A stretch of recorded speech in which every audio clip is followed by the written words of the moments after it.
واخيرا احنا يا جماعه في مربوعه الليبيين. لحظة، في حال الفيديو هذا وصل لي 1000 لايك و5000 تعليق هناخد 10 بنوتات نربحهم حاجات حلوة من مصر. اوه ماي جاد، حرفيا عرفوا وين يجتمعوا وعرفوا شنو يختاروا.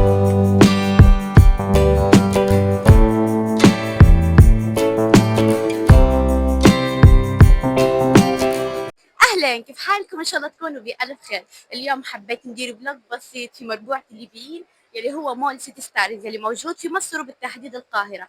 المكان هذا يا جماعة الخير يضم جميع الليبيين، يعني مسمينا مربوعة الليبيين ومسمينا حوش العلاء. معلش احنا ليبيين وين ما نمشوا نعرفوا شو نختاروا ونعرفوا وين نجمعوا ونعرفوا وين نمشوا. حنبدو جولتنا بالمول، واول حاجة حنشوف مكان نتغدوا فيه لاني جعانة بطريقة مش طبيعية مش طبيعية. صدقوني ان المول هذا لو زرتوه حتحبوه، فيه كل شيء يعجبكم وفيه كل شيء يناسب جميع الاعمار. يعني شوفوا لي الكايات اللي قدامكم، شوفوا لي النظافه، شوفوا لي الترتيب، اللي يخطر على البال واللي ما يخطرش تلقوه موجود. ما قدرتش نصور كل شيء لان اكيد في ناس ما تحبش الكاميرا، فقعدت ندور غير في اماكن فاضيه باش نصور فيها. لكن بجديات المول يا ناس ياخذ العقل، يعني معلش حاجات تناسب جميع الاعمار ومناسبه بالاسعار. الله يبارك. شوفوا لي رفل كيوت، هذا اسمه مفروض رفل كيوت.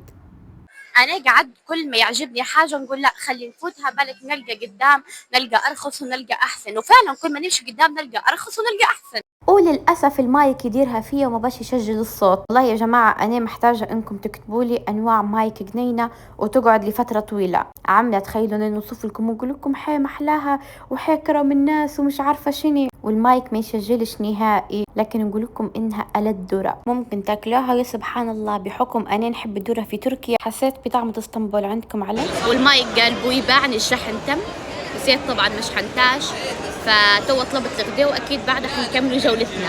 واخيرا يا جماعه الخير وصل الغداء، وبجديات ريحه الهمبرجر تهبل تفحفح بطريقه مش طبيعيه. طبعا في حاجه غريبيه في حاجه غريبه حطوها لي، اللي هي هذه اللي يشبه للكافيار بس انا مانيش فاهمه. في نفس الوقت حطوا لي زبده، حطوا لي خبزه مع الهمبرجر. فمبدئيا شكل الهمبرجر هلبة جنين، هذا هو بالطريقه هذه. جديات يهبل، يجي معاها صوص، يجي معاها.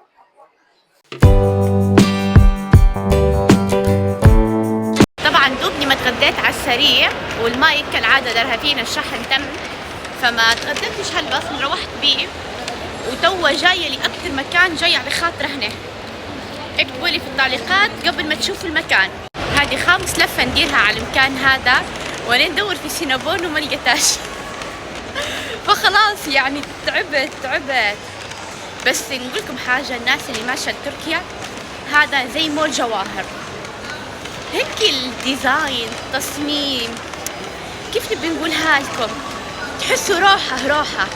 مش اقولك انسان من برا شين من داخل جنين، لا هذا المول يختلف من برا على مول جواهر، بس روحه تحسوا انتوا في تركيا. انا ما نبيش نطلع، ما نبيش نروح، باش ما نصدمش انا وين توا. بعد جهد قلت خلينا نقعد في مكاني ونشوف وين الكافي. انا وين؟ والكافي 1 2 3، في الكافي في الدور الثالث. هذه يا جماعه سينابون جايز، يعني توا نرجع للمره الرابعه ويا حشمتي من قدام الناس. لان الانسان اللي يكون شاد كاميرا يكون معروف هلبة، فهمتوا كيف؟ تحسوه كل العيون عليه. البنات هادم واحده فيهم قاعد تشوف لي، هو مش غريب اللقطه، لكن انا يعني شديت هلبة الكاميرا اليوم. واحد من العاملين لما كنت في البرجر قال لي كنت بتعملي بودكاست؟ قلت له لا بس انا كنت نلف وجاتني بنقعمس، هذا علاش عامله.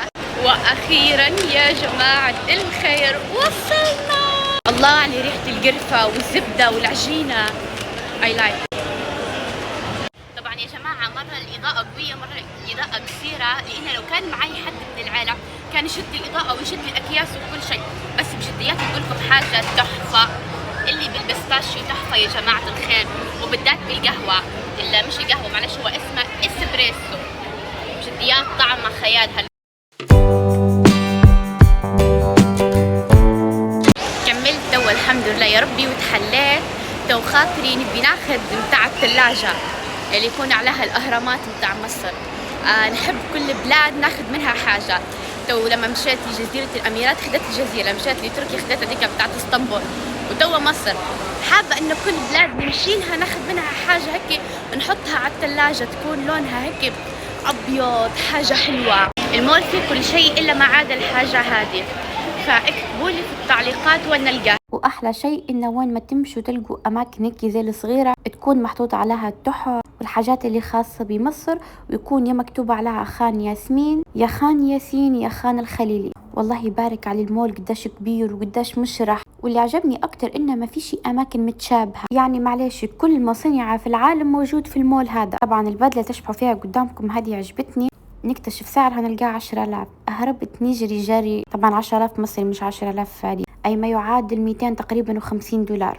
فشوفوا لي هنا الكولكشن الخريفي اللي نازل حاجة خيال، أشياء بين الشتوي بين الخريفي. معلش يا بنات مفروض أنتم ما تفوتكمش العروض هذه. طبعا الشنطة هذه عجبتني خديتها، وخديت معاها القفطان البيش حتى هو هذا. وفي حاجات للأمانة مش مقاسي لكن مت عليها، وهو أنا حتى كان لقيت مقاسي مش حناخدهم مثال زي هذه، يعني وين عندي نبي نطلع بها. طبعا الشبشب هذا يا بنات كيف نبي نقول لكم اني ما خديتهاش، قاعده نادمه لتوا. طبعا كان هنا معي عمتكم حميده، راهي رفعت المحل كله. الله يبارك، جميع انواع المقات موجوده عنده، يعني رف يرضي جميع الاذواق. شوفوا لي على الجمال، الله يبارك. طبعا أنا خشيت تقريبا الساعة 3 الساعة 4 طلعت منها الساعة 8 أو الساعة 9 يمكن، حاجة زي هذه. وهيك يا جماعة الخير نكون انتهي معاكم فيديو اليوم. ما تنسوش تشتركوا في القناة وتديروا لايك للفيديو، واكتبوا لي في التعليقات قداش ما عجبكم بعد ما تشتركوا في المسابقة. اعطوني رايكم في هذا الفيديو وقولوا لي شنو هي المكانات اللي فاتت عليك ما درتهمش انا في سيتي ستار. نشوفكم على خير، باي باي.